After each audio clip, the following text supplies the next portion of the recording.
Makĩaria hĩndĩ ya gĩthomo kĩa arĩmi kĩrĩa gĩtabanirio taũni-inĩ ya Olkalau hĩndĩ ya mambura ma gũkũngũĩra mũthĩ wa nyamũ thĩ yothe, anyiti itemi na aramati a nyamũ maugĩte kũrĩ na mawatho maingĩ marĩa mateithagĩrĩria kũgitĩra nyamũ ona gũtuĩka nĩ magararagwo kumanagia na kwaga ũmenyo kwa andũ aingĩ.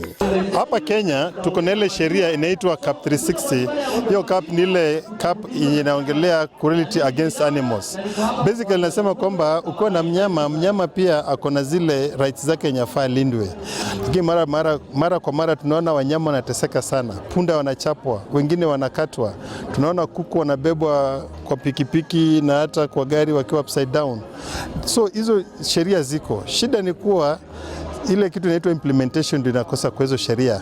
Mahinyĩrĩirie arĩmi kwĩmenyithania na mawatho macio na makĩria gũtigĩrĩra nyamũ nĩ ciaramatwo na njĩra ĩgwete amu irĩ na ũguni mũnene kũrĩ arĩmi na bũrũri. Hiyo sheria iko kwenye huyo mtu afaa ichukuliwe sheria apelekwe kotini mahakamani, lakini vile tu watu wengi hawajui kuna hizo sheria yenye inalinda pia wanyama. Ndagĩtarĩ Vincent Oro na mũrũgamĩrĩri wa gĩkundi gĩa Kendat Enos Mũrĩithi mathingatĩte arĩmi gwĩthemana na njĩra ciothe cingĩtũma nyamũ ciage kĩhoto gĩacio ta gũciherithia, kwaga gũcihe irio ikinyanĩire ikĩro gatagatĩ ka mangĩ.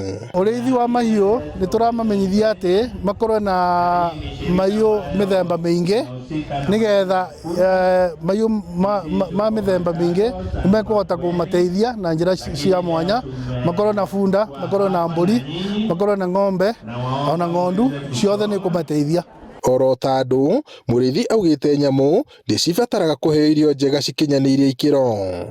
Oho no athingatĩte arĩmi gwĩkĩrĩra ũrĩmi wa mĩmera ĩngĩtiria riũa inene ĩrĩ njĩra ĩmwe ya kũgacĩrithia maciaro mao ma mĩgũnda. Makorwo makĩmenya kwĩna mĩmera ĩrĩa ĩngĩmateithia rĩrĩa kwĩna wagi wa mbura ta indo ta mĩanga, ngwacĩ na mĩmera yothe ĩrĩa ĩngĩkorwo ĩgĩka wega rĩrĩa gũtarĩ mbura.